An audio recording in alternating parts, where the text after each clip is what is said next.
Welcome to hole number 1 of the Regal Ruckus 9-hole cup. Now, playing here from the front tee, I'm going to be setting up with the Titan ball just to get to the end of this fairway here and an extra mile level 6, which you will see throughout the video.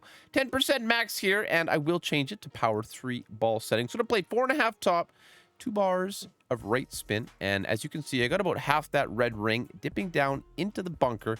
10% max on the adjustment. And we're just going to hit this thing perfect and normally down the middle of the fairway. So this is, again, a very, very tough course, guys. So just be ready. Get prepared. Make sure you're going to be using some practice tokens here for absolute certain because the wind is going to change some of these holes significantly. Second shot here. This is an almost a kind of a guaranteed birdie hole in a lot of ways. This big bunker in front of the hole is actually ridiculous. I might consider dunking here if I have the distance on the drive a little bit further. So I give it max back, a bar of left spin, and I'm just bouncing it on this semi-reliable sort of edge of the bunker. Now, I'm not a big fan of pulling down here into the bunker, but not a ton of rings to pull with this much wind, so we're not going all that far down. You might need to give this a click or two of overpower just if it's going to be, dipping down much further there. So close to the hole here, not too bad. We're going to have to do some work here. Hole number 2. Now, this one starts to give us a little bit of an opportunity. You certainly don't have to play this shot with the Titan. We do have room to work. You can play this with anything that's going to give you 4 bars of backspin, 1 bar of right spin. I think even a navigator here might work out very, very nicely. But see how this ball guide finds a bit of a sticky spot, and it's going to roll nicely down the slope of the green here from right to left. So I am a little bit close to the rough. I recognize that. But with this wind and having the correct adjustment here, you shouldn't have too much trouble here at all. So like I said, 4 back, 1 left spin, and just find that funnel. I kind of favor the right side of it, so to speak. So set up, hit perfect.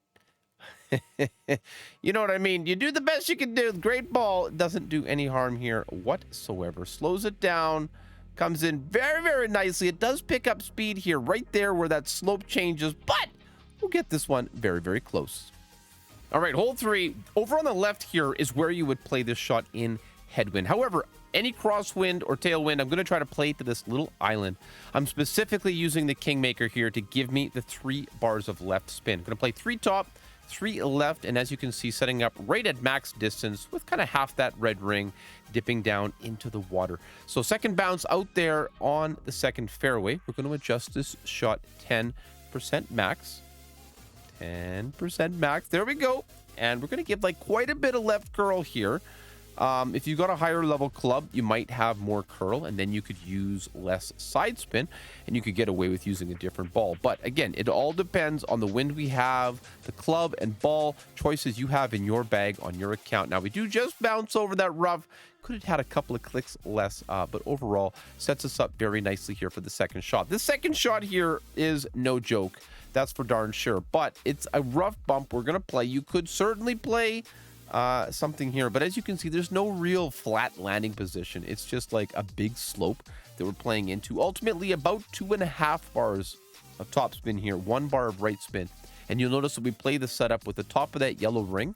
It's going to be at the top of the rough. Now, this one, again, it's so difficult when you're trying to play it in practice mode to find a sense of consistency because, of course, with that wind changing each and every time, there's nothing to dial in. You're really just trying to find a general understanding of the course and being able to come prepared with the right clubs and the right ball choices. And as you can see here, with the quarterback, you might not have expected, to take a drive on a par 5 with a QB. But this course is crazy. Come prepared.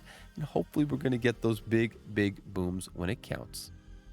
All right, so hole number 4, this one, again, interesting setup here. You're going to need to find the shots that work best for you. 3.8 bars of top spin, 3 bars of right spin, which is specifically why we've got the katana ball here. And you'll notice with that second bounce, I'm looking to have that one just before the fringe with that ball guideline aiming pretty darn directly at the hole. Of course, having higher level clubs like a Goliath 7 Plus here, you'd have more ball guide, but you have to do the best you can do in rookie. So gonna hit this one, perfect ball, 10% max adjustment. Of course, we're playing absolutely at max distance here, which is nice, and you just gotta try to hit perfect.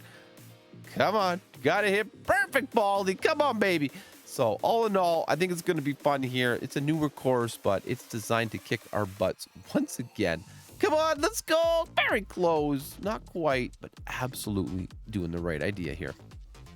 All right, so hole number 5. Now, this little hole is, again, crazy shot here, but I'm setting it up with 4.5 bars of topspin, and that's second bounce just before the rough. Now, if you have a direct tailwind here, you might need a couple of rings before the rough, or you might need to add a little bit to the adjustment. The idea here is that I'm not trying to clip the rough. We want to bounce directly over it and leave ourselves room on the second shot. This hole, you know, there's definitely some more technical shots, but I'm trying in this video from the front tee to show the kind of safest paths that are going to get us through with the least likelihood for errors, but anything is possible. Practice. Have a plan, and hopefully you're going to have a really good outcome. Second shot here, playing with the wood club. You could certainly bring something like a big dog and just make sure to get this to the green in 2. I played 3.5 or so bars of top spin here and 2 bars of right spin. As you can see, a little bit of room to get there, a little bit of room to, a little bit of work to do. That's what I was trying to say. Gonna go max overpower here. Again, tailwind, this is going to be a lot nicer. There's certainly some rough bumps that can be played directly in front of the green here. You could do that, you know, higher level clubs kind of thing. You see it there. But again, you know, it just depends on your risk tolerance. Depends on how you look at these holes, these courses, you know, how you like to play the game. For me, you know, I think this is something that is absolutely approachable, and it's just the kind of thing that takes preparation, takes the right mindset, and you know, I'm looking forward to it, and I'm hoping that this kind of video is going to help you out. So leave a comment, don't forget to hit the thumbs up on the video. I really appreciate you guys being here. So good luck out there. I hope we're going to get those booms. All right, hole number 6. We're just getting from bad to worse here. This is a very difficult par 4 to try to get your eagle. Setting up with the Titan and the quarterback, 1 bar of topspin, 2 bars of right spin here, directly to the far and last left fairway here. 10% max on the drive, meaning we're going to give it a little bit overpower here, and just about 1 ball of right curl. I would say these days it'd probably be about circle drop overpower would be the correct amount to play here. So all depends. You just have to use a little bit of feel and a little bit of practice once again to make sure you put yourself in a good position. Second shot here plays quite a bit uphill. As you can see, it's, you know, decently uphill, but I played this shot actually negative 30% max distance here with the horizon, and we're going to play, I think, 4.5 bars of top spin. That's a bit much there. You kind of want to leave the tip of the ball guide a little bit short, running down towards the hole. There could be said to be a little bit of a funnel here, but again, it's very difficult to be, you know, very super duper precise with this shot. Be careful, that bunker on the left and the right for that matter is most certainly in play.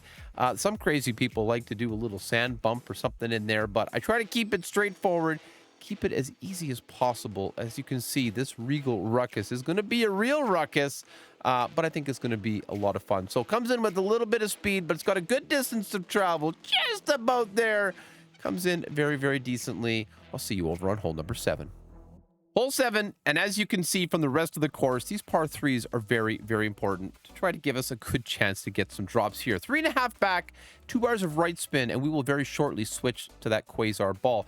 Take a look at the ball guide here, how it rolls out with that Sniper level 7, and you see it works out quite nicely here. So just kind of playing on that right side of the fairway with that blue ring just clipping into the rough there. So 20% max on this adjustment.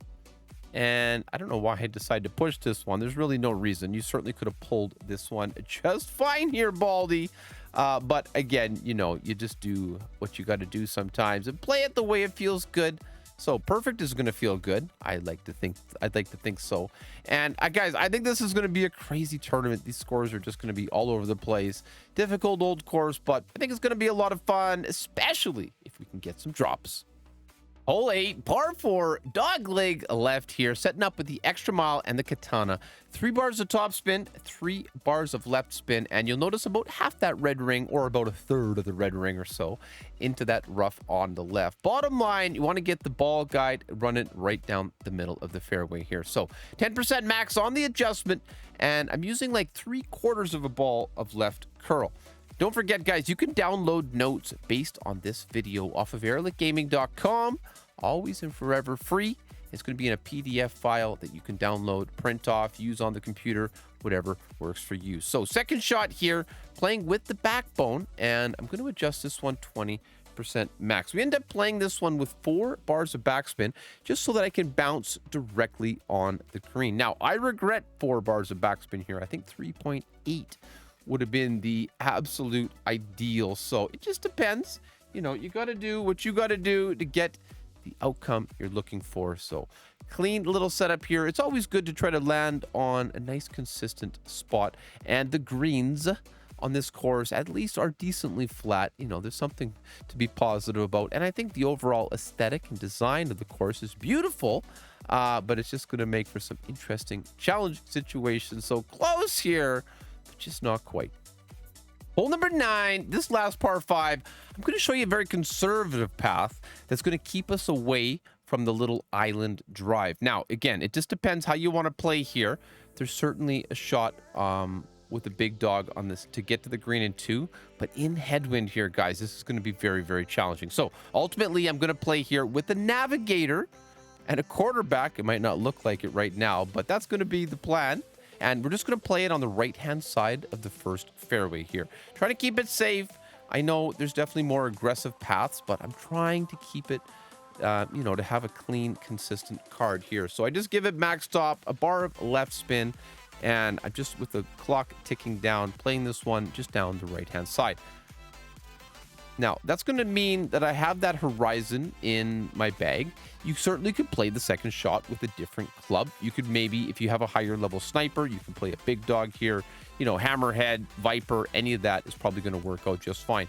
With the big dog, you would play to the left here, and you'd use right curl, and, you know, you get this one down to the green. But as you can see, it's not a gimme. It's not the most simple shot if you don't have the perfect drive for it. So second shot instead, 5 top, 1 left, just playing to the right hand side here. And the nice thing about this is that as long as you can just hit a generally straightforward shot, you're not going to have nearly as much danger with this kind of play. But you have to play it in 3 shots to get the eagle, which can be, you know, it just depends on how you want to play it. So half a ball, or about a quarter or a third of a ball of left curl here, just to keep it close to the green, keep it on the left side of this fairway to give us a really good look here on the third shot. Now, as you can see, this green is not flat. It is very undulous, and I decide the safe path here is actually going to be to go for the dunk. You could certainly play straight at it. It is very possible, but I thought, you know, what's the worst that can happen? The way the slope is behind the green, as long as you remember to give it max backspin here, you're not really going to put yourself in any major danger. So 2.7 wind. I'm going to adjust this shot 10% mid, and that's again going to depend on the distance of your second shot. And guys, I wish you the absolute best here in the Regal Ruckus 9-hole cup. I hope things are well. Good luck to you. Don't forget to hit that thumbs up, subscribe to the channel for all that Golf Clash content. Thanks again.